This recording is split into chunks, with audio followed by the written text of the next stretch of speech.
नमस्कार, good afternoon और एक बार फिर से टीचर्स एकेडमी के इस ऑनलाइन प्लेटफॉर्म पे आप सब लोगों का बहुत बहुत स्वागत है। और आज जो बच्चे हमसे लगातार जुड़े थे, अगर उन्होंने मेरा वीडियो देखा होगा जब मैं बीपीएससी का पब्लिक वीडियो लेके गया था आपके सामने, तो उनको मेरी बात याद रही होगी। और बात क्या याद रही होगी जो मैं बताने जा रहा हूं, उससे पहले मैं सभी लोगों को, प्रतिभा जी, सपना जी, सभी लोग को, संजय जी, मिथिलेश, सभी लोग को वेरी वेरी गुड आफ्टरनून, सभी लोगों को नमस्कार। तो मैंने एक बात कही थी कि एनसीईआरटी पढ़ना उसमें से क्वेश्चन आएगा, लेकिन मैंने यह भी कहा था कि सिर्फ एनसीईआरटी अगर आप पढ़ेंगे, उसके अलावा जो टॉपिक एनसीईआरटी में है, जैसे इलेक्शन कमीशन एनसीईआरटी में था। अब एनसीईआरटी में वो टॉपिक था इलेक्शन कमीशन, लेकिन 4 लाइन में जो एनसीईआरटी में खत्म किया है, उसके 4 फंक्शन बताएं कि 4 कार्य क्या होते हैं, 1 2 3 4 करके 4 दिया है। यकीन ना हो, एनसीईआरटी क्लास 9 का चैप्टर नंबर 3 सिविक्स में आप ओपन करके देख सकते हैं। पॉलिटिकल जो चैप्टर का नाम है, 3rd चैप्टर है, ठीक है, इलेक्टोरल पॉलिटिकल, आप देख सकते हैं। मैंने कहा था सिर्फ इतना पढ़ने से कुछ नहीं होगा, आपको उस टॉपिक से जुड़े हुए और बिंदु देखने होंगे, यानी एनसीईआरटी के बाहर जाके आपको देखना होगा, मैंने आपसे कहा था। और जब प्रश्न आया एग्जाम में, प्रश्न एनसीईआरटी से हूबहू भी आए हैं, उसके अलावा अलग से पेपर में जो प्रश्न आए हैं वो थोड़ा और आए हैं।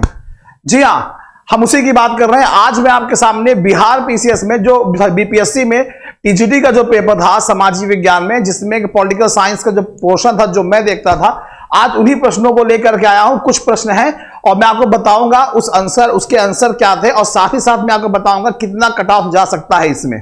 तो सभी लोग बने रहिए। सभी लोगों को गुड इवनिंग, नमस्कार। प्रतिभा जी नमस्कार। पेपर कैसा गया नेट जेआरएफ का आपका? कल आपका एग्जाम था। सपना जी कह रही हैं सर इंटरनेशनल रिलेशन का मैराथन करवा दीजिए। अच्छा, पिछले पैटर्न के अनुसार, ठीक है, आपका समझाया हुआ समझ आता है। अरे बिल्कुल बिल्कुल सपना जी, आपने कहा बहुत जल्द नेक्स्ट संडे को ही ले लेते हैं आईआर की पब्लिक क्लास, ठीक है। संजय जी कह रहे हैं नमस्कार, मिथिलेश जी स्वागत है आप सभी लोगों का। तो चलिए पहले हम देखते हैं कि प्रश्न कैसे आए हैं, और प्रश्नों को देखने के बाद मैं बताऊंगा कि आप लोगों का कट ऑफ कितना जा सकता है। तो चलिए सभी लोग शुरू करते हैं। सोशल साइंस में नागरिक शास्त्र का पोर्शन, ये देखिए प्रश्न आपके सामने पहले स्क्रीन पे दिया है। 1 सेकंड रुक जाइएगा, 1 सेकंड होल्ड करिएगा आप लोग।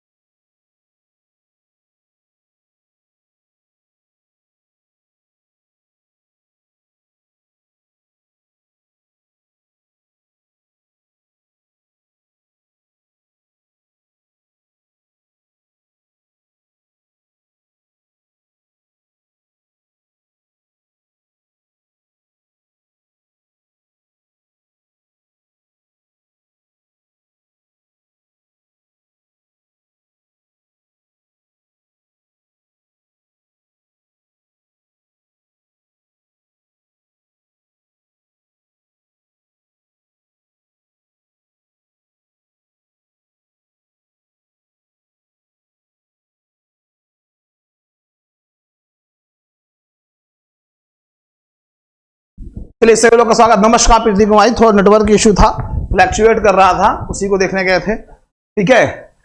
ऑनलाइन में ही कभी कभी दिक्कत हो जाती, इतना वर्कलोड बढ़ जाता है ऑनलाइन में, जिसकी वजह से वो फ्लैक्चुएट करने लगता है, और जब फ्लैक्चुएट होता है दिक्कत हो जाती है। सब प्रतिभा जी आपने बताया कि कल नेट जेआरएफ का पेपर था। देखिए जो सोशल साइंस का जो पेपर आया बिहार में, जिस पेपर को लोगों ने सॉल्व किया था, और कुछ बच्चों ने मुझे इसलिए फोन किया कि सर आपने सही कहा था एनसीईआरटी के अलावा, और कुछ बच्चों ने यह भी कहा मुझे कि इसे 90% क्वेश्चन एनसीईआरटी से आए। और कुछ बच्चे ऐसे भी थे जिन्होंने कहा था कि सर मैंने तो पढ़ा ही नहीं था, सिर्फ आपने जो जो पढ़ाया था यूपी के टीजीटी पीजीटी नेट जेआरएफ में, वही मैं पढ़ा था, और उसी में से क्वेश्चन आए गए। ये तो क्वेश्चन देखने के बाद आपको मालूम चल जाएगा। जो लोग पेपर दिए हैं वो तो पेपर देखे होंगे, जो नहीं दिए हैं चलिए उनको मैं दिखाता हूं पेपर। अभी तो थोड़ा 1 मिनट, इससे बोर्ड में थोड़ा नेटवर्क इशू हैंग कर रहा है।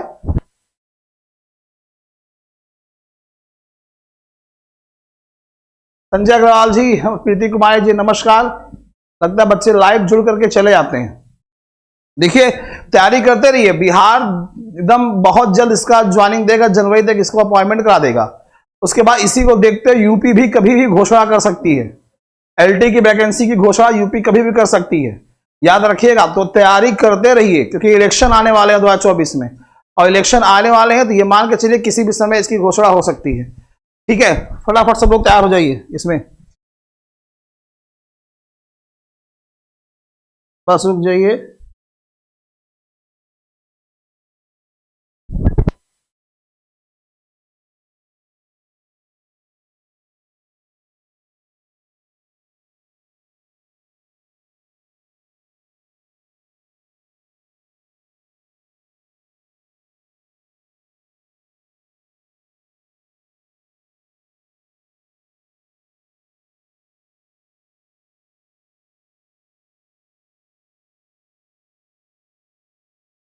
चलिए मैं आपको दिखाता हूं पेपर कौन सा है, और ये रहा आपके सामने पेपर। ये देखिए क्वेश्चन आप देख रहे हैं आपके सामने स्क्रीन पर लगा हुआ है। ये बिहार में टीजीटी में नागरिक शास्त्र में आया हुआ क्वेश्चन है। ठीक है, बिहार के नागरिक शास्त्र में आया एसएसटी के क्वेश्चन आया हुआ है। देखिए क्या लिखा है, 1980 में किस देश ने श्वेत अल्पसंख्यक, यहां पे क्या लिखा है, श्वेत अल्पसंख्यक, क्या लिखा है, श्वेत अल्प की क्वेश्चन देखिए, श्वेत अल्पसंख्यक शासन से स्वतंत्रता किसने प्राप्त की थी। ऑप्शन देखिए यहां पे दिया है, जिम्बाब्वे है, बेल्जियम है, फिजी है, उपयुक्त में से एक से अधिक। देखिए ये ऑप्शन बिहार में एक बड़ी खासियत है कि 5 ऑप्शन दे रहा है, और इसमें क्या लिखा है, उपयुक्त में से एक से अधिक, यह ऑप्शन दिया हुआ है, उपयुक्त में से एक से अधिक लिखा हुआ है। चलिए देखते हैं, 1980 में जिस देश ने श्वेत अल्पसंख्यक शासन से स्वतंत्रता प्राप्त की थी उसका नाम क्या था, जिम्बाब्वे। क्या नाम था, जिम्बाब्वे। ठीक है, जिम्बाब्वे में आंसर सही है ए। जिम्बाब्वे वो देश था जहां पे श्वेत अल्पसंख्यक शासन से स्वतंत्रता प्राप्त, किससे, श्वेत अल्पसंख्यक शासन से, मतलब जो श्वेत थे, देखिए 2 तरह के लोग थे, एक श्वेत एक अश्वेत। ऐसे भारत में अंग्रेज आए थे, गोरे और काले का लफड़ा था, वैसे वहां पर श्वेत क्या थे, कम थे, लेकिन उन्हीं का शासन था। 1980 में क्या हुआ, इस शासन से स्वतंत्रता प्राप्त कर ली गई। इसका ऑप्शन ए था, जिम्बाब्वे। अगला क्वेश्चन देखते हैं, प्रजातंत्र के विरुद्ध कौन सा वैध तर्क नहीं है। प्रश्न आपसे क्या पूछ रहा है, कौन सा तर्क नहीं है, वैध तर्क नहीं है पूछ रहा है प्रजातंत्र के विरुद्ध। देखिए प्रजातंत्र की बात कर रहा है, यानी बात यहां पे किसकी आ रही, लोकतंत्र की, डेमोक्रेसी की। और एनसीईआरटी में सिविक्स में, ठीक है, 9th क्लास में पहला चैप्टर है what democracy and why democracy, लोकतंत्र क्या और लोकतंत्र क्यों, इसी में दिया है। तो यह अस्थिरता की ओर ले जाता है, या अस्थिरता की ओर ले जाता है, या भ्रष्टाचार की ओर ले जाता है, इससे देरी होती है, उपयुक्त में से एक से अधिक या कोई नहीं। तो यह ऑप्शन होगा, उपयुक्त में से एक से अधिक। क्यों, अस्थिरता की ओर ले जाता है। कभी कभी लोकतंत्र में सरकार अकेले बनती है, कभी कभी गठबंधन से बनती है, समय से पहले सरकार गिर जाती है, कुछ भी हो सकता है। भ्रष्टाचार आप देख ही रहे हैं, चुनाव इलेक्शन कमीशन आपने पढ़ा है, चुनाव प्रचार के समय कितना तरीके से भ्रष्टाचार होता है। ठीक है, ऑप्शन एनसीईआरटी बुक में लिखा है, मनी एंड मसल्स पावर का यूज करते थे, पैसे का इस्तेमाल करते थे, बाहुबल का इस्तेमाल करते थे, लालच देना, और इससे देरी भी होती। जी हाँ, बिल्कुल देरी होती है, यह बात सही है। तीनों ऑप्शन है, यानी उपयुक्त में से एक से अधिक। ये जब डेमोक्रेसी के डिमेरिट देखते हैं, लोकतंत्र के अवगुण, तो उसमें ये सब बिंदु देखने को आता है, उसमें ये सब बिंदु जो है देखने को आता है। ठीक है, इसके अलावा अगला क्वेश्चन क्या है, कौन सा देश सार्वभौमिक वयस्क मताधिकार का अनुसरण नहीं करता। सार्वभौमिक वयस्क, यूनिवर्सल एडल्ट फ्रेंचाइज की बात कर रहा है, सिविक्स में चैप्टर नंबर 3 में है। ठीक है, इलेक्टोरल पॉलिटिक्स में दिया हुआ है, एस्टोनिया, फिजी, सऊदी अरब, लेकिन इसमें एक भी ऑप्शन उसमें नहीं दिया है, रवि जी, लेकिन उसमें एक भी ऑप्शन इसमें नहीं दिया है। ठीक है, आप जब पढ़ोगे उसको, इसमें कौन सा देश सार्वभौमिक वयस्क मताधिकार का अनुसरण नहीं करता है, एस्टोनिया, फिजी, सऊदी अरब। अब एनसीईआरटी में सिर्फ इंडिया के बारे में दिया था, क्लास 9th की एनसीईआरटी में, तो यहां पे कोई देश नहीं था। हालांकि सार्वभौमिक वयस्क मताधिकार का अनुसरण कौन नहीं करता है, इनमें से कोई नहीं, इनमें से कोई नहीं, सॉरी, इनमें से, सॉरी, यह उपयुक्त में से एक से अधिक, उपयुक्त में से एक से अधिक, यह ऑप्शन सही है। ठीक है, और अब देखिए सऊदी अरब में ऐसा नहीं होता है, फिजी में भी ऐसा नहीं होता है, तो एक से अधिक ऑप्शन आपका यहां पे सही है, डी, बिल्कुल Ravi Tiwari, D is the correct option. अगला प्रश्न, संविधान सभा की प्रथम बैठक की अध्यक्षता किसने की थी? आप सभी को पता है संविधान सभा का निर्माण संविधान के निर्माण के लिए किया गया था और इसके पहले अध्यक्ष चुने गए थे, अस्थायी तौर पर जो अध्यक्ष चुने गए थे, जिन्होंने इसके बैठक की अध्यक्षता की थी वो सच्चिदानंद सिन्हा साहब ने की थी। यानी सी ऑप्शन आपका सही है, सी ऑप्शन आपका सही है। अब ये प्रश्न आपको chapter number 2 NCERT, chapter number 2 NCERT class 9th आपको मिल जाएगा। उसमें कॉन्स्टिट्यूशन डिजाइन, संवैधानिक प्रारूप चैप्टर का नाम है, उसमें दिया हुआ है, तो आप इसे देख सकते हैं। सी इज द करेक्ट ऑप्शन। ठीक है, बी नहीं, पहली बैठक की अध्यक्षता यहां पूछ रहा है डियर, पहला सी है, अस्थायी राजेंद्र प्रसाद उसके बाद चुने गए थे। अगला प्रश्न देखते हैं। भारत एक प्रजातांत्रिक गणराज्य है, क्या है? गणराज्य है, क्योंकि भारतीय संविधान ने व्यवस्था की है किसकी? निर्वाचित राष्ट्रपति की, वयस्क मताधिकार की, निर्वाचित संसद की, एक से अधिक या इनमें से कोई नहीं, एक से अधिक या इनमें से कोई नहीं। तो आपको पता है किसी भी देश को गणतंत्र या गणराज्य कब कहते हैं? जब उस देश का राष्ट्राध्यक्ष निर्वाचित होता है। तो हमारे देश के राष्ट्राध्यक्ष कौन है? प्रेसिडेंट महोदय। जनता के थ्रू निर्वाचित होते हैं, बट डायरेक्ट नहीं होते हैं, ठीक है, लेकिन डायरेक्ट नहीं होते हैं, इनडायरेक्ट होते हैं, लेकिन होते तो हैं। तो पहला ऑप्शन आपका यहां पे सही है, निर्वाचित राष्ट्रपति। पहला ऑप्शन आपका सही है, निर्वाचित राष्ट्रपति। ठीक है, ए ऑप्शन आपका यहां पे सही है। अगला क्वेश्चन, सरकार के विभिन्न अंगों में शक्तियों की साझेदारी को क्या कहा जाता है? प्रश्न पूछ रहा है, सरकार के विभिन्न अंगों में शक्तियों की साझेदारी को क्या कहा जाता है? क्वेश्चन आपके सामने है। देखिए, शक्तियों की साझेदारी को देखिए, तो सरकार के विभिन्न अंग, अब विभिन्न अंग देखेंगे तो क्लास 10th एनसीईआरटी, ठीक है, चैप्टर नंबर 1 सिविक्स में, ठीक है, सत्ता की साझेदारी, चैप्टर का नाम ही है सत्ता की साझेदारी, और उसमें कई तरीके से बताया गया, 4 तरीके से बताया गया है, चाहे केंद्र स्तर पे, राज्य स्तर पे, स्थानीय स्तर पे अलग अलग हो, कार्यपालिका, विधायिका, न्यायपालिका अलग अलग हो, इस तरीके से। तो विभिन्न अंगों में शक्तियों की साझेदारी होती है, इसको कहते हैं शक्तियों का पृथक्करण, शक्तियों का पृथक्करण कहते हैं।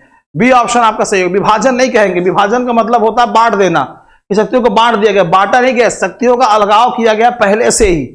बांटना कब होता है? जब किसी एक के पास रहता है और वो सबको बांट देता है, ऐसा नहीं है। हमारे यहाँ शक्तियों का पृथक्करण पहले से ही संविधान में दिया गया है। तो आंसर सही है आपका बी। मुझे पता था लड़के यहाँ पे गलत करेंगे, इसी तरीके से राष्ट्रीय मानवाधिकार आयोग, अभी कल 10 तारीख थी, 10 दिसंबर कल डेट थी, और विश्व मानवाधिकार दिवस लोगों ने मनाया है।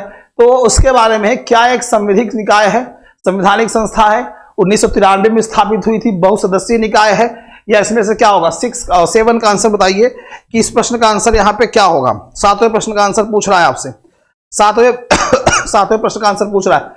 चलिए देखते हैं, इसका जो ऑप्शन है उपयुक्त में से एक से अधिक है, उपयुक्त में से एक से अधिक है, या बिल्कुल बहुसदस्यीय निकाय है, ठीक है, संविधिक निकाय, यानी संविधान में इसकी बात वैसे आर्टिकल तो नहीं है, ठीक है, याद रखिएगा, लेकिन ये इसकी स्थापना सही है। तो ये आंसर जो है आपका सही है, D is the correct option. उपयुक्त में से एक सही है, एक से अधिक, बिल्कुल रवि तिवारी जी, डी सही है।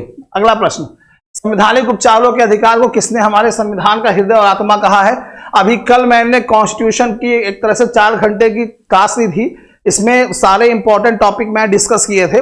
उसे मैंने बताया था मूल अधिकार में अनुच्छेद 32 संवैधानिक उपचारों का अधिकार, तो उसे मैंने बताया था संवैधानिक उपचारों का अधिकार अनुच्छेद 32 में है, जिसके आधार पे अगर नागरिकों के अधिकारों का उल्लंघन होता है तो वो उसके खिलाफ जो है सुप्रीम कोर्ट की शरण में जा सकते हैं। और बाबा साहब अम्बेडकर ने इसको क्या कहा था? बाबा साहब अम्बेडकर ने इसको संविधान की आत्मा और हृदय कहा था। तो बी ऑप्शन सही है। Good afternoon Madhu ji, B option यहाँ पे क्या है? सही। हाँ बिल्कुल रवि जी, बी सही है। अगला प्रश्न, किस वर्ष श्रीलंका एक स्वतंत्र देश के रूप में अस्तित्व में आया? क्लास 10th की एनसीईआरटी में पहला चैप्टर है, ठीक है।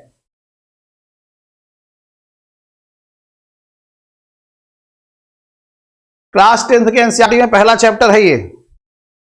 बताइए इस प्रश्न का आंसर क्या होगा, जल्दी से बताइए। एक आध क्वेश्चन आप लोग बताइए, थोड़ा स्पीड में बताइए, क्या लगता है क्या होगा?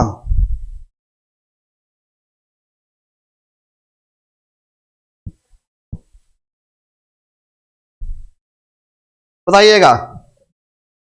देखिए यहाँ पे ऑप्शन दिया है 1949 दिया है, 1956 दिया है, 1947 दिया है। तो रवि तिवारी जी कह रहे हैं सर 9th का बी होगा। चलिए श्रीलंका की अगर हम बात करें तो भैया इसका जो सटीक आंसर है वह है 4 फरवरी 1948। ठीक है, 4 फरवरी 1948। तो यहां पे 1948 किसी में नहीं दिया है, यानी ऑप्शन नंबर ई सही है। ऑप्शन नंबर ई सही है। मधु जी कह रहे 1956 नहीं, स्वतंत्र देश के रूप में अस्तित्व में कहा है। श्रीलंका को स्वतंत्र देश में अस्तित्व में तब आया था, ठीक है, 4 नवंबर की बात है ये, ठीक है, 4 फरवरी 1948। ठीक है, 4 फरवरी 1948 को बना था, 1956 को नहीं बना था डियर। आंसर गलत है आपका।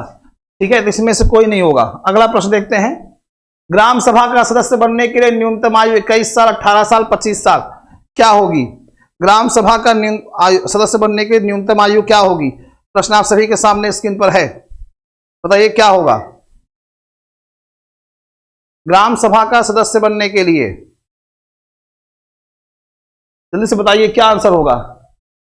देखिए नॉर्मली क्या होता है, ग्राम, यहां क्या पूछ रहा है, ग्राम सभा का सदस्य बनने 21 साल होगा, 25 साल होगा, 18 साल होगा, क्या लगता है क्या होगा? बताइए क्या होगा ग्राम सभा का सदस्य बनने के लिए? प्रश्न का आंसर बताएं, रवि जी बताइए।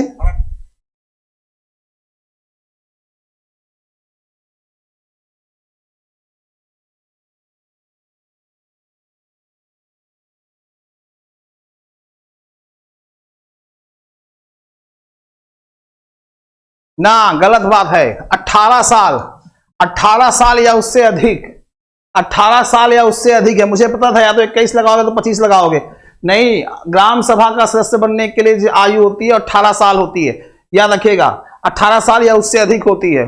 हाँ बिल्कुल रवि, 18 होगा। राज्यसभा का कार्यकाल, हाँ ये क्वेश्चन बताइए, राज्यसभा का कार्यकाल पूछ रहा है। अब देखिए यहां पे लोग गलत करेंगे भी। राज्यसभा का कार्यकाल बताइए क्या होगा? जल्दी से बताइए आंसर, स्पीड थोड़ा दीजिए। राज्यसभा का कार्यकाल क्या होगा?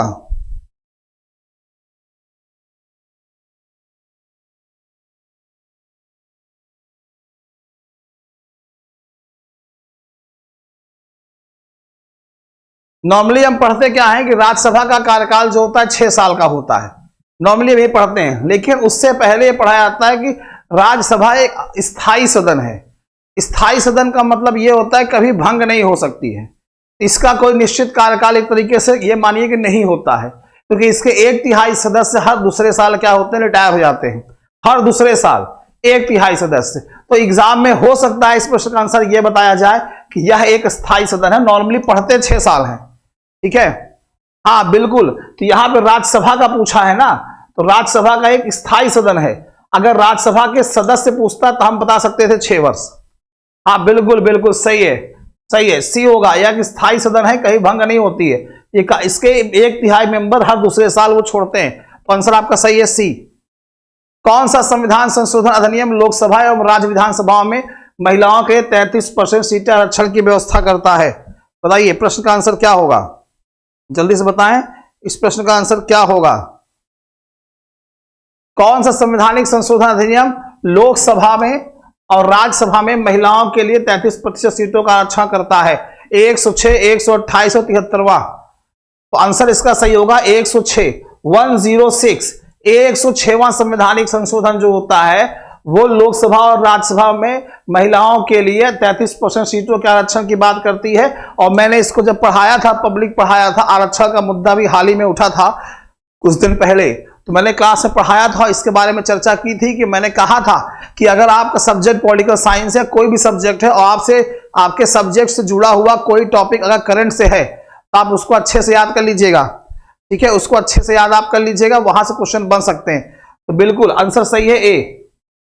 अगला प्रश्न, निर्वाचक फोटो पहचान पत्र को भारत में किस वर्ष लागू किया गया था? एनसीईआरटी में क्लास 9 के सिविक्स में चैप्टर नंबर 3 देख लीजिए, उसमें लिखा है कि निर्वाचक फोटो पहचान पत्र को भारत में किस साल लागू किया गया था। पहले निर्वाचक पत्र में क्या होती थी, फोटो नहीं होती थी, ठीक है, बताइए निर्वाचक फोटो पहचान पत्र भारत में कब लागू किया गया, जल्दी से बताइए। निर्वाचक फोटो पहचान पत्र।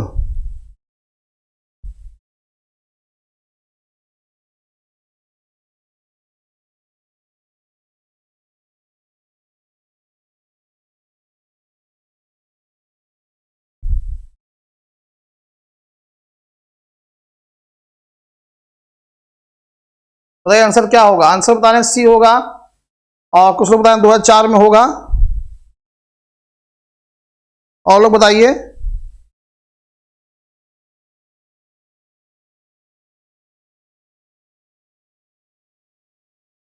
नहीं, 1993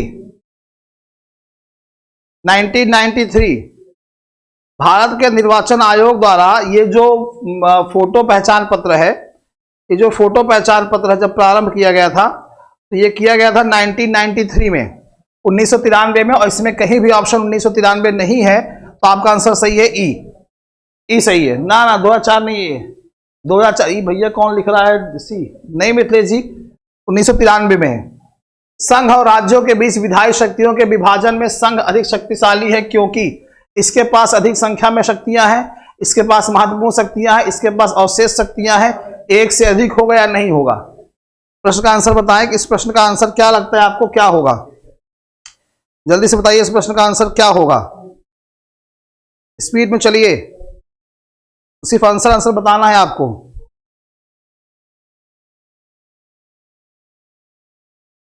देखिए, संघ और राज्य के बीच विधायी शक्तियों के विभाजन की बात जब होती है तो इसके पास अधिक संख्या में शक्तियां हैं, बिल्कुल सही है। कुछ विशेष शक्तियां हैं, महत्वपूर्ण शक्तियां भी इसके पास है। और अवशेष शक्तियां, अवशेष का मतलब एक तरीके से अवशेष शक्तियां होती हैं जो संविधान के किसी भी सूची में नहीं है, न संघ न राज्य न समवर्ती, अलग से अवशिष्ट सूची होती है, उस पर कानून बनाने का अधिकार सिर्फ संसद के पास होता है।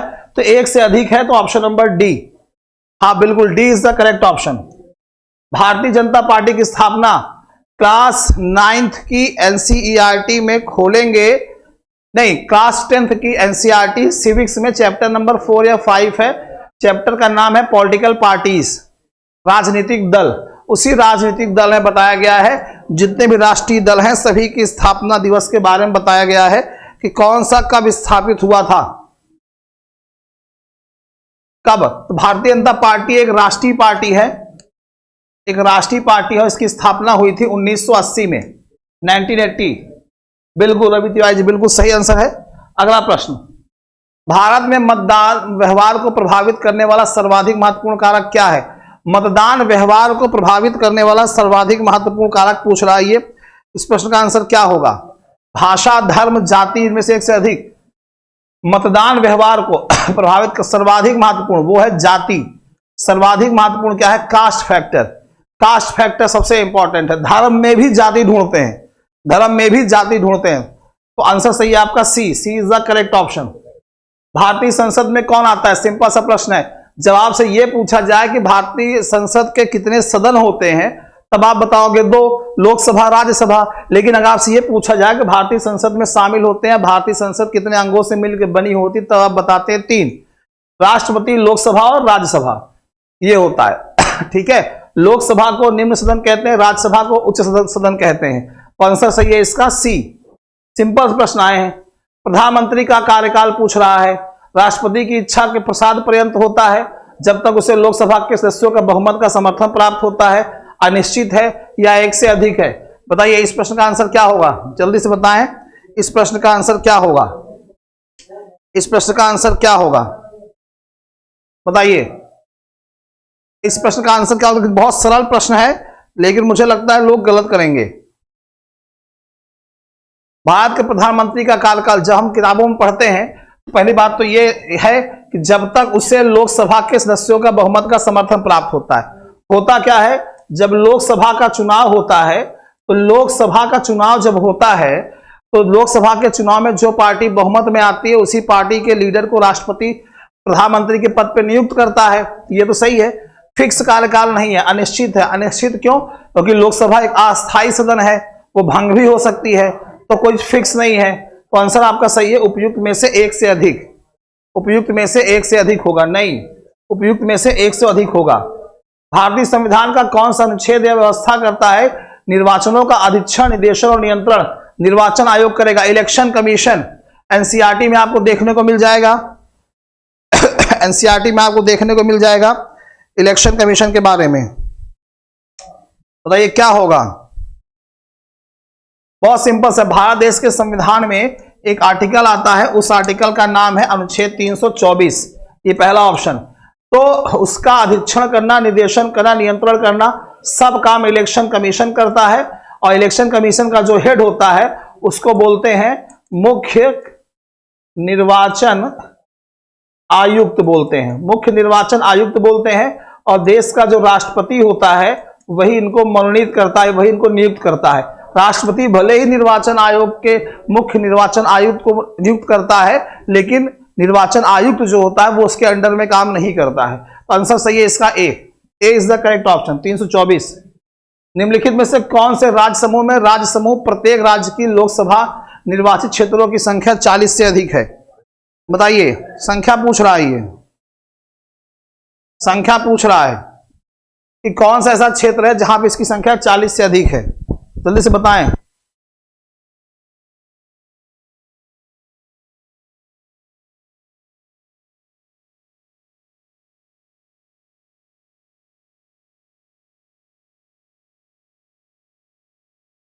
बताइए कहां पे है लोकसभा की संख्या। भाई सबसे ज्यादा तो अपने यहां यूपी में है, 80 है लोकसभा की। तो 40 से अधिक और कहां कहां है। देखिए उत्तर प्रदेश में है, महाराष्ट्र में है, पश्चिम बंगाल में है। ये 3 ऐसे राज्य हैं जहां पे प्रत्येक राज्य की लोकसभा में निर्वाचित क्षेत्रों की संख्या 40 से अधिक है। 40 से अधिक है। ठीक है, बी लगा लीजिए आंसर। सूचना का अधिकार आरटीआई एक्ट पूछ रहा है, भारतीय संसद द्वारा कब पारित किया गया था। क्लास 10th में है, क्लास 10th में है। आप याद रखिएगा, इकोनॉमिक्स खोलेंगे, कंज्यूमर राइट चैप्टर का नाम है। NCERT class 10th consumer right chapter का नाम है उपभोक्ता के अधिकार। उसी में आरटीआई भी दिया हुआ है, चैप्टर नंबर 5 है, लास्ट चैप्टर है, चैप्टर नंबर 5 है। उसी में क्लास 10th की इकोनॉमिक्स के एनसीईआरटी में दिया हुआ है। ये क्लास 10th की इकोनॉमिक्स के एनसीईआरटी में दिया हुआ है। तो इसका आंसर सही है 2005। सूचना का अधिकार अधिनियम को भारतीय संसद द्वारा 2005 में पारित किया गया था। बिल्कुल सही है। इसके अंतर्गत आप कोई भी सूचना प्राप्त कर सकते हैं, लेकिन वो सूचना नहीं जो देश हित में ना हो, उसको नहीं देंगे। अब आप आरटीआई के अंतर्गत ये कह दो कि भैया हमको बताइए कि ब्रह्मास्त्र मिसाइल कैसे बनती है, हमको बता दीजिए, वो थोड़ी ना बताएंगे आपको।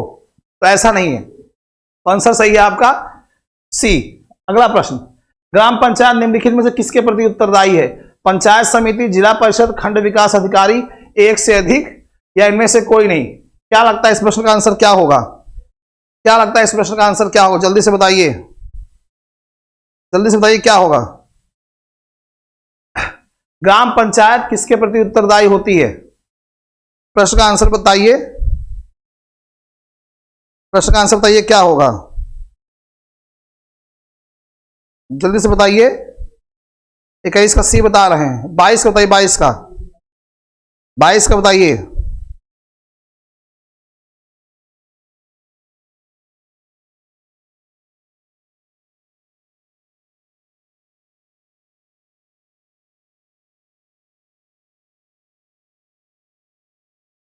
चलिए देखते हैं। ऑप्शन दिया है पंचायत समिति, जिला परिषद, खंड विकास अधिकारी। तो इनमें से कोई नहीं है, इनमें से कोई नहीं है।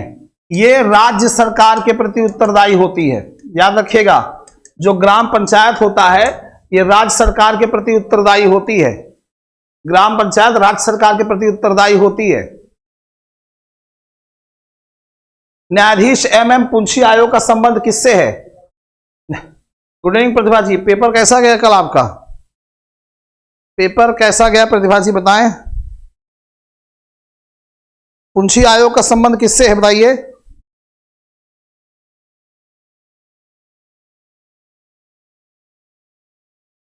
देखिए MM पुंछी जो न्यायाधीश थे, इनका इनसे जो इनके नेतृत्व में जो आयोग बना था वो किस चीज को लेकर बना था। केंद्र राज्य संबंधों से लेकर बना था। केंद्र राज्य संबंधों को लेकर बना था। बिल्कुल मधु जी ए कह रही, मिथिलेश जी ए कह रहे हैं, रवि तिवारी जी बी। बिल्कुल Ravi Tiwari ji, B is the correct option. केंद्र राज्य संबंधों को लेकर के बना था। अब ये प्रश्न आपको एनसीईआरटी में नहीं दिखेगा, पुंछी आयोग नहीं दिखेगा आपको। ठीक है। संघीय व्यवस्था में क्या आवश्यक है। लिखित संविधान होना चाहिए, कठोर संविधान होना चाहिए, संविधान की सर्वोच्चता, एक से अधिक, या इनमें से कोई नहीं। संघीय व्यवस्था में क्या आवश्यक होता है। 2007 में आया था। अच्छा लक्ष्मी जी गुड इवनिंग, स्वागत है। प्रश्न का आंसर बताएं क्या होगा। 24वें प्रश्न का आंसर क्या होगा।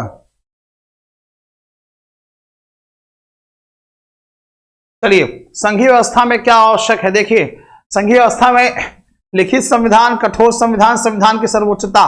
तो बिल्कुल आंसर ये होगा एक से अधिक। क्यों? क्योंकि संघीय संविधान सर्वोच्च है, उसी के दायरे में रहकर काम करना है। कठोर संविधान होता है, बिल्कुल सही हो, कहीं कहीं पे लिखित होता है, कहीं कहीं पे अलिखित भी होता है। तो आंसर आपका सही हो जाएगा एक से अधिक, एक से अधिक हो जाएगा। D is the correct option. D, बिल्कुल D is the correct option. Very good, very good.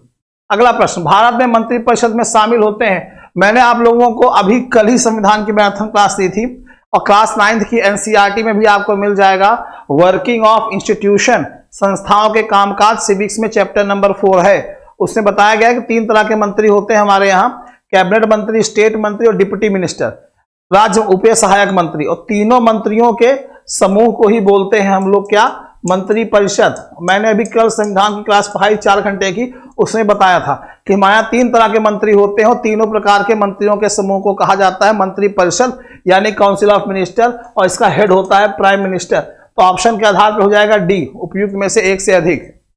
उपयुक्त, बहुत अच्छा हुआ था। चलिए, अच्छा अभी रास्ते में आ रही हैं, चलिए अच्छी बात है, पेपर बढ़िया गया। तो आंसर आपका सही है ये डी। अगला प्रश्न, पंचायती राज से संबंधित संविधान की 11वीं अनुसूची में क्या शामिल है। बताइए, 29 विषय हैं, 18 विषय हैं, 33 विषय हैं, बताइए क्या होगा। सर मनु से, गांधी से और उपराष्ट्रपति से क्वेश्चन आए थे। चलिए, ये सब आपने पढ़ा था, मैंने क्लास में पढ़ाया था, किसी प्रकार की कोई दिक्कत आपको नहीं हुई थी, प्रश्न आपने कर लिया था ना। मुझे पहुंच के व्हाट्सअप करिएगा, आराम से प्रयागराज पहुंच जाइए, उसका मुझे व्हाट्सअप करिएगा, मैं देखूंगा, ठीक है। देखिए व्हाट्सअप कहाँ, पेपर तो उसमें था, आ ही नहीं पाएगा। याद होगा कौन सा क्वेश्चन आया था, बताइएगा। चलिए बताइए, 26वें प्रश्न का आंसर क्या है। चलिए देखते हैं, पंचायती राज से संबंधित संविधान की 11वीं अनुसूची में क्या है, 29 विषय हैं। 29 विषय हैं। जैसे केंद्र सरकार के लिए क्या बताया गया कि संघ सूची में जो विषय है उससे संबंधित कानून बनाएगा, राज्य सूची में जो विषय है उससे संबंधित कानून राज्य सरकार या राज्य का विधानमंडल बनाएगा, ठीक है। समवर्ती सूची में जो विषय है उसमें कानून संघ सरकार और राज्य सरकार दोनों मिलकर बनाएंगे, लेकिन दोनों में मतभेद हो गया तो बात केंद्र की मानी जाएगी, संघ की मानी जाएगी। लेकिन स्थानीय, केंद्र और राज्य के अलावा एक स्थानीय शासन भी होता है हमारे यहाँ, लोकल गवर्नमेंट भी होती है।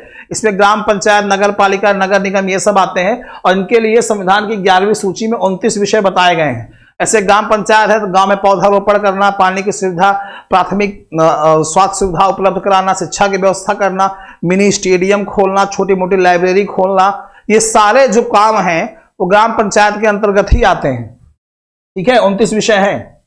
वर्तमान में राष्ट्रीय मानवाधिकार आयोग के अध्यक्ष कौन है, बताइए। अभी कल ही हम लोग राष्ट्रीय मानवाधिकार आयोग दिवस मनाए थे, बताइए क्या होगा। प्रश्न का आंसर बताइए।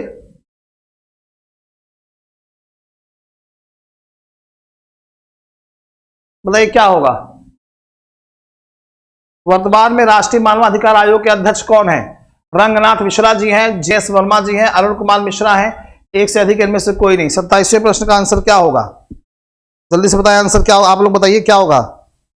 बीपीएससी का पूछा हुआ प्रश्न है ये।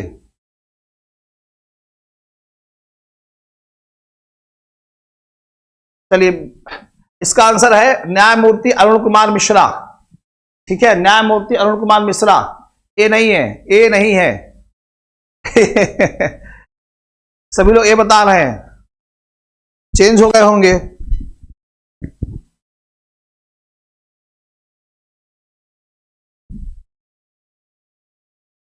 और लोग बताइए।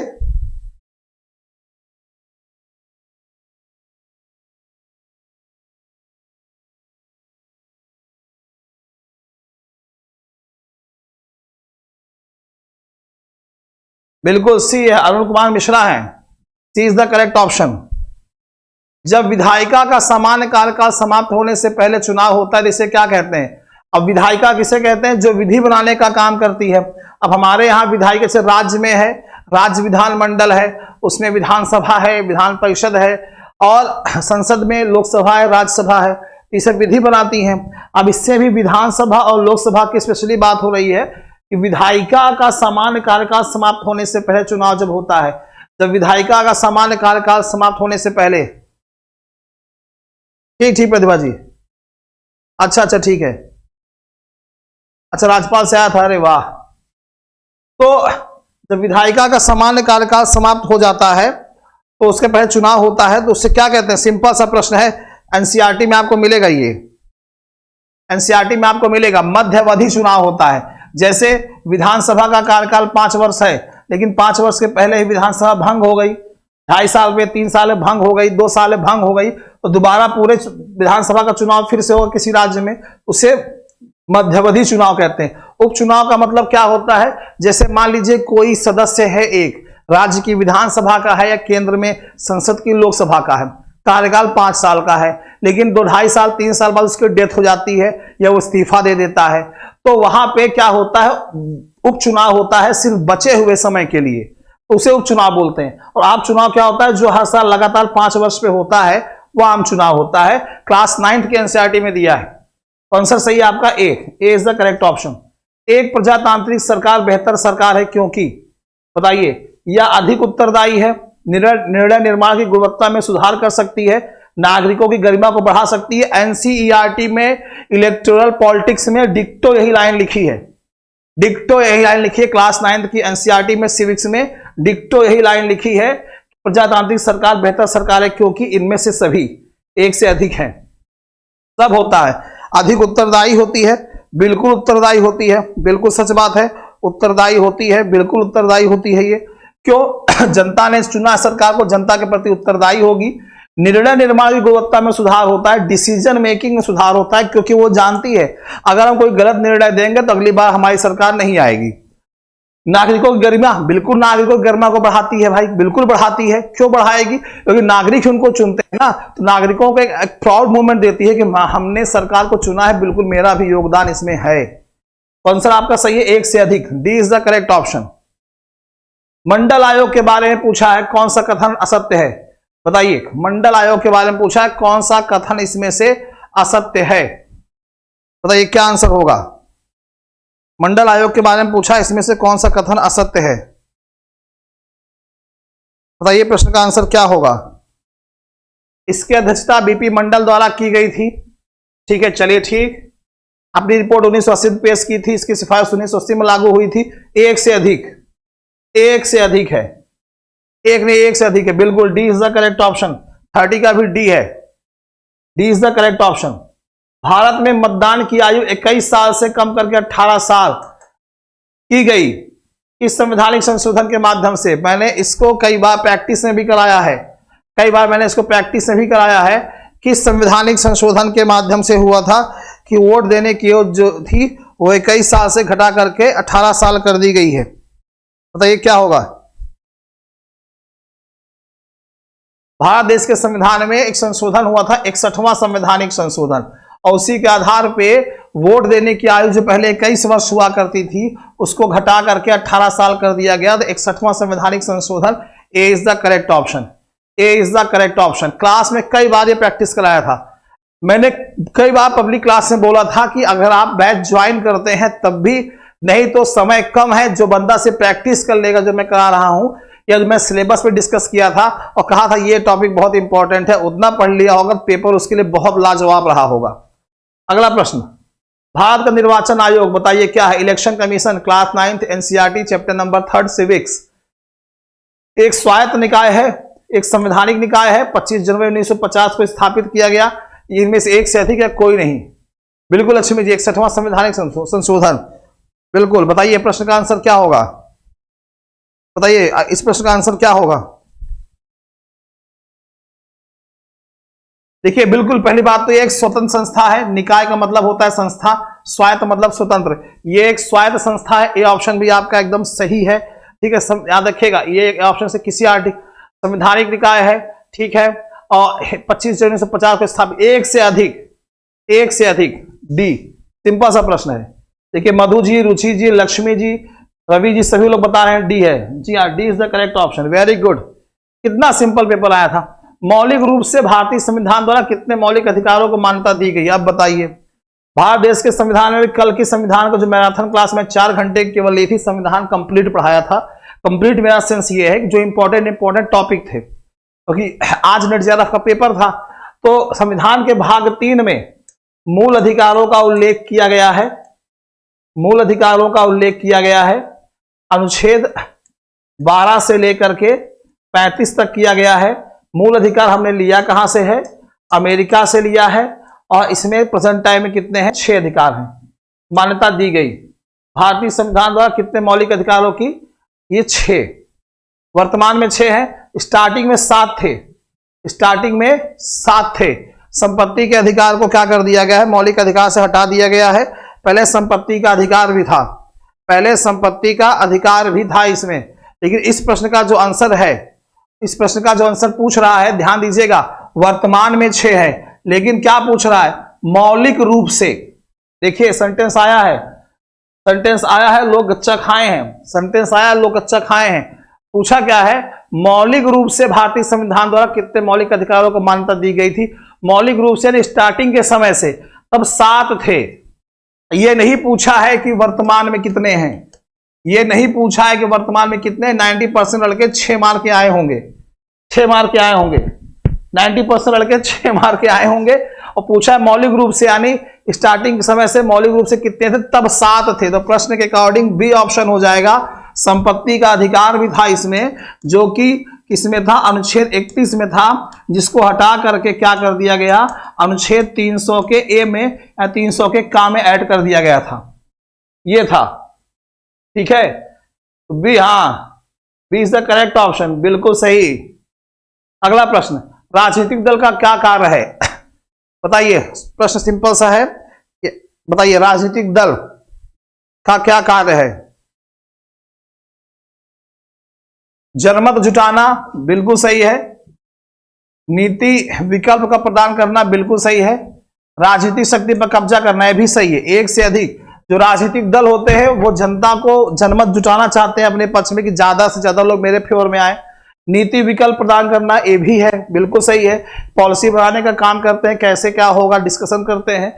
और राजनीतिक सत्ता पर कब्जा चाहते हैं, बिल्कुल सही है तीनों। जो बच्चे हमसे जुड़े थे, एडमिशन लिए थे, उसमें मैं राजनीतिक दल पढ़ाया था कि ये प्रमुख राजनीतिक दल हैं, इनको राष्ट्रीय दल कहते हैं, इनको क्षेत्रीय दल कहते हैं। किसी भी दल को राष्ट्रीय दल या किसी भी दल को क्षेत्रीय दल का दर्जा कैसे मिलता है बताया था।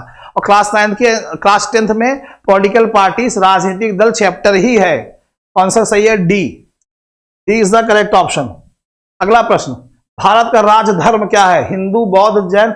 अब ये क्वेश्चन तो कोई नहीं गलत करेगा, ये क्वेश्चन तो मुझे नहीं लगता कि कोई गलत करेगा, ये क्वेश्चन मुझे तो नहीं लगता कोई गलत करेगा। भारत का राजधर्म, ना तो आप जानते हैं, ना तो हिंदू है, ना तो बौद्ध है, ना तो जैन है, उपयुक्त में से कोई नहीं।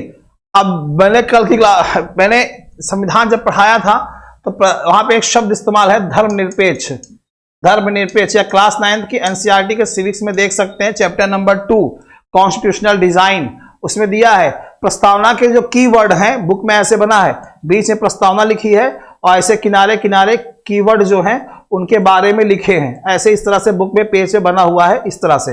धर्मनिरपेक्ष क्या है, गणराज्य क्या है, संप्रभुता क्या है, लोकतंत्रात्मक क्या है, सब लिखा हुआ है। तो भारत एक धर्मनिरपेक्ष राज्य, किसी भी धर्म का पक्ष नहीं लेता, कोई राजधर्म नहीं है उसका, ई है, ये तो सब जानते हैं। संविधान के अंतर्गत भारतीय नागरिक को निम्नलिखित में से कौन सी स्वतंत्रता प्राप्त नहीं है? भारतीय नागरिक को भाषा और अभिव्यक्ति की स्वतंत्रता, अनुच्छेद 19 का एक है। संघ एवं समुदाय बनाने की स्वतंत्रता, ये भी है। देश के किसी भाग में निवास करने की स्वतंत्रता, ये भी है। तो इसमें से क्या हो जाएगा? ये कल की क्लास में भी मैंने पढ़ाया था। और क्लास 9th की एनसीईआरटी में सिविक्स में लास्ट चैप्टर है डेमोक्रेटिक राइट्स, लोकतांत्रिक अधिकार, उसमें दिया है, उसमें दिया है।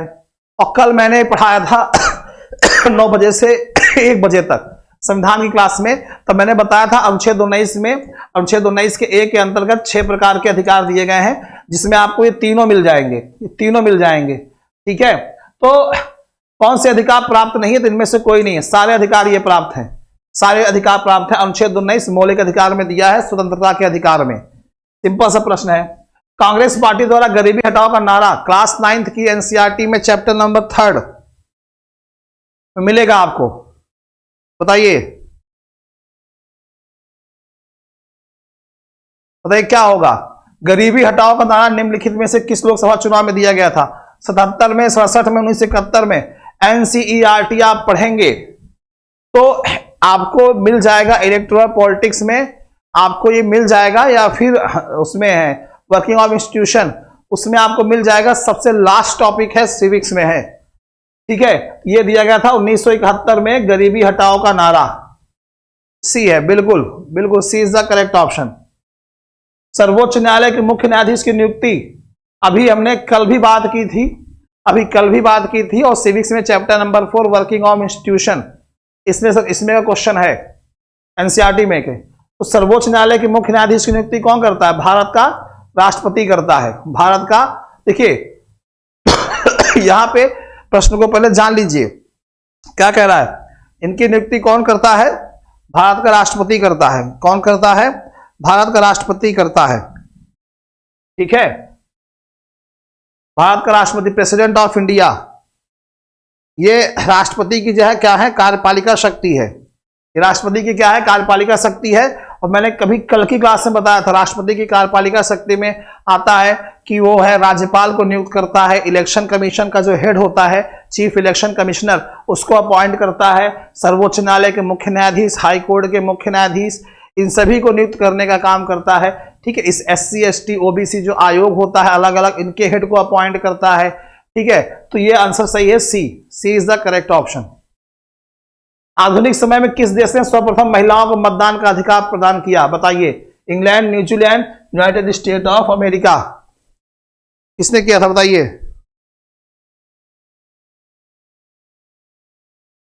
कितना क्या रहेगा? सोर्स, अच्छा स्कोर रहेगा। 1 मिनट शक्ति से हम उसी पे आ रहे हैं, बस 1-2 क्वेश्चन और बचे हैं, कर लेते हैं। बताइए क्या होगा। आधुनिक समय में किस देश ने सबसे पहले महिलाओं को मतदान का अधिकार दिया? New Zealand. New Zealand, B is the correct option. New Zealand ने दिया था।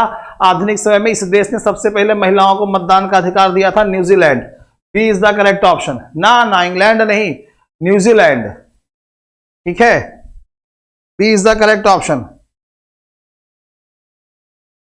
ठीक, चलिए अगले प्रश्न की ओर चलते हैं। कौन सा क्षेत्रीय राजनीतिक दल नहीं है?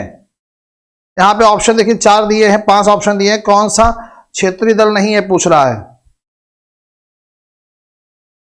नेशनल कॉन्फ्रेंस है, इंडियन नेशनल लोकदल है, हरियाणा विकास पार्टी ये भी है। तो ये इनमें से होगा ई, इनमें से कोई नहीं, इनमें से कोई नहीं। तो अगर आप प्रश्न को देखेंगे तो मुझे तो नहीं लगता कि प्रश्न इतने टफ आए हैं कि जो है बहुत कम होगा। तो मुझे लगता है कि कट ऑफ भैया जाएगा, कट ऑफ जाएगा। जिन लोगों ने सिर्फ एनसीईआरटी पढ़ी थी, सिर्फ एनसीईआरटी, तो वो बहुत ज्यादा नहीं, 6-7 नंबर से 5-4-5 नंबर से आगे पीछे लटकेंगे, श्योर है लटकेंगे, सच बात है लटकेंगे। और जिन्होंने एनसीईआरटी के अलावा अलग से कॉन्स्टिट्यूशन पढ़ा था, थ्योरी पढ़ी थी, वो झंडा गाड़ के आएंगे, वो झंडा गाड़ के आएंगे। और जिस तरह के प्रश्न यहां पे मैंने देखे तो मुझे नहीं लगता कि प्रश्न इतना कठिन होगा कि कोई कर नहीं पाएगा। मुझे ऐसा लगता है, ऐसा कोई डाउट नहीं है जो लोग क्लियर ना कर लें। एक भी ऐसा प्रश्न नहीं है इसमें से जो कि मैंने क्लास में प्रैक्टिस ना कराया हो। हाँ, एक आध प्रश्न है, जैसे प्रेजेंट टाइम में मानवाधिकार आयोग के अध्यक्ष कौन है, इसका मैंने प्रैक्टिस नहीं कराया था। बाकी संविधान से जुड़े हुए जितने भी प्रश्न आए हैं कॉन्स्टिट्यूशन से, ये सब मैंने प्रैक्टिस कराया है। यूट्यूब पे जा करके आप देख सकते हैं, वीडियो पड़े हुए हैं। और जिन बच्चों ने बीपीएससी में एडमिशन लिया था, ठीक है सर जी, एनसीईआरटी 6 to 9 पढ़े यूपी टीजीटी के लिए, हाँ, तो ये बहुत इंपॉर्टेंट था, बहुत इंपॉर्टेंट था उन सभी के लिए। मैंने एक घंटा के 45 से 50 मिनट के 30 वीडियो मैंने बनाए थे। और जिसमें से जिन बच्चों ने उनसे उस वीडियो को देखा था, मुझे नहीं लगता कि उससे कोई बाहर जाएगा। एनसीईआरटी के लेकर के मैंने प्रश्न कराए थे और मैंने कहा था कि ये पेपर जो है बिल्कुल भी बहुत आसान होगा। हाँ, टीजीटी का है रवि तिवारी जी, टीजीटी का ही है, टीजीटी का ही है। तो ये जो 40 क्वेश्चन है, अगर कट ऑफ की बात हम करें तो 40 क्वेश्चन है, तो मुझे ऐसा लगता है कि 35 नियर अबाउट 35 प्लस 35 से 37 के बीच में लोग मार के आए होंगे।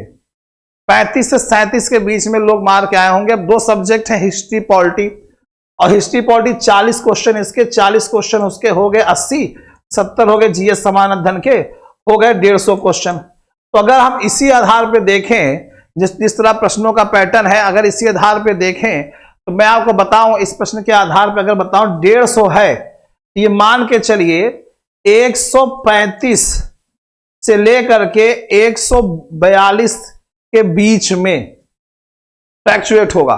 42 से 45 भी हो सकता है, 145 भी हो सकता है, 100% दावे के साथ कह रहा हूं मैं, 135 से 45 के बीच में जा सकते हैं। ठीक है सर जी, बिहार में 40 एक सब्जेक्ट में 40 थे, एक में 40, हिस्ट्री में, सिविक्स में, ज्योग्राफी में, इकोनॉमिक्स सब में 40-40 थे, जिसका जो था उसने अपना किया होगा। एक में 40-40 थे और 70 अलग से पेपर थे। तो 150 क्वेश्चन में से मुझे लगता है 135 से 145 है, क्योंकि प्रश्नों का पैटर्न देखिए, 70 से 80% प्रश्न, 80% प्रश्न जो है डिक्टो एनसीईआरटी से उठाया है, डिक्टो उठाया है, मतलब उठा के ऐसे बस वहां पेस्ट कर दिया है। इतना सरल पेपर है। अब जिन बच्चों ने थ्योरी अलग से नहीं पढ़ी होगी, उन्होंने सिर्फ एनसीईआरटी को बेस बनाया होगा, तो वो भी 140 प्लस मार्क के आएंगे, दावे के साथ बोल रहा हूं मैं, वो भी 140 प्लस मार्क के आएंगे। तो ठीक है, ठीक है, तो ये मान के चलिए 135 से 45 के बीच में, टीजीटी की बात कर रहा हूं मैं, टीजीटी की, और टीजीटी की बात सिर्फ मैं कर रहा हूं, पीजीटी का भी मैंने नहीं बताया। यहां पे शक्ति सिंह कह रहे हैं 120 मेरिट बनेगी 120 से मेरिट बनेगी। अब पीजीटी का क्या है वो मैंने अभी नहीं बताया है वो भी मैं आपको अगली क्लास में बता दूंगा। और टीजीटी का मान के चलिए, पेपर का पैटर्न देख के बता रहा हूं, अपने आप से नहीं बता रहा हूं। पेपर बहुत टफ नहीं, यहां पे देखिए 2, 4, 5 क्वेश्चन गलत किए होंगे, रवि जी, मधु जी, जो लोग आंसर दे रहे थे, बाकी सभी क्वेश्चन सही आ रहे थे। तो अंदाजा लगा सकते हैं कितना पेपर आसान आया था। तो अपने आप को और मेंटेन करते चलिए, क्योंकि पॉपुलेशन यूएन के रिपोर्ट के आधार पे 1 अरब 40 करोड़ से प्लस है। ठीक है, और रोजगार उसके मामले में कितना है आप समझ रहे हैं। तो आने वाले समय में ये जो मेरिट जाएगी ना, और ये फाड़ के जाएगी ऊपर। ठीक है, तो तैयारी कर लीजिए, अभी से तैयारी करना शुरू कर दीजिए। और मैं आपको बता रहा हूं, मैं यूपी की एलटी की वैकेंसी की घोषणा किसी भी समय हो सकती है। ठीक है, किसी भी समय हो सकती है। तो आप अगर आपका सब्जेक्ट पॉलिटिकल साइंस है ना, तो आप इसमें देखिए 3 टॉपिक होते हैं, एक होता है विचारक, एक होता है थ्योरी यानी सिद्धांत, और तीसरा होता है संविधान। 3 बिंदु होते हैं। अभी से आप कमर कस लीजिए, इलेक्शन के पहले करवा देगा ये, क्योंकि उसको सरकार को इलेक्शन में बताना है कि हमने इतना रोजगार दिया, ये एग्जाम क्लियर करा है। तो आप एलटी की तैयारी जोर शुरू कर दीजिए। और जो लोग टीजीटी पीजीटी का फॉर्म भरे 1-1.5 साल से ऊपर हो गया है, वो भी तैयार हो जाइए। पेपर में लगातार आ रहा है, आयोग एक महीने के अंदर इसी में गठित हो जाएगा, एग्जाम करा लेगा जनवरी-फरवरी तक, फिर उसका रिजल्ट भी दे देगा वो। ठीक है, चुनाव के पहले। तो यहां तक तैयारी शुरू कर दीजिए अभी से, जो लोग नहीं कर रहे हैं। और कल 11 तारीख थी, 11/12/2023। अभी आपने देखा प्रतिभा जी जुड़ी हुई थी, तो कल वो नेट JRF का पेपर देने गई थी बनारस। ठीक है, उन्होंने यहाँ पे टीचर्स अकेडमी पे कोर्स ज्वाइन किया था। तो आज 11 तारीख है, कल यानी दिनांक 12 तारीख से 12/12/2023 कल से आप सभी लोगों के लिए TGT, PGT, LT, UGC, net JRF, इन सभी का पॉलिटिकल साइंस का बैच जो है लॉन्च हो रहा है। अगर आप भी तैयारी करना चाहते हैं तो हमारी संस्था के नंबर पे 96289592 इस नंबर पे आप कॉल कर सकते हैं। कॉल अगर बिजी जा रहा है, नहीं उठ पा, आप इस पे अपना व्हाट्सअप छोड़िए। ठीक है, सब्जेक्ट और कोर्स लिख करके आपको टीचर्स अकेडमी के ऐप पर लाइव क्लास मिलेगी शाम 3 बजे से।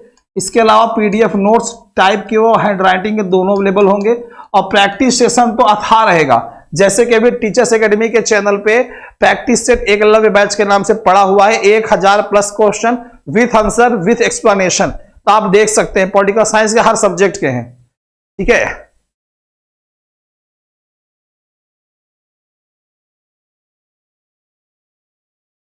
ठीक है, तो आज के लिए हम फिलहाल इतना ही रखते हैं।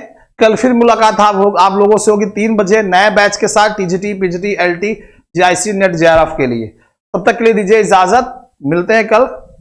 नमस्कार।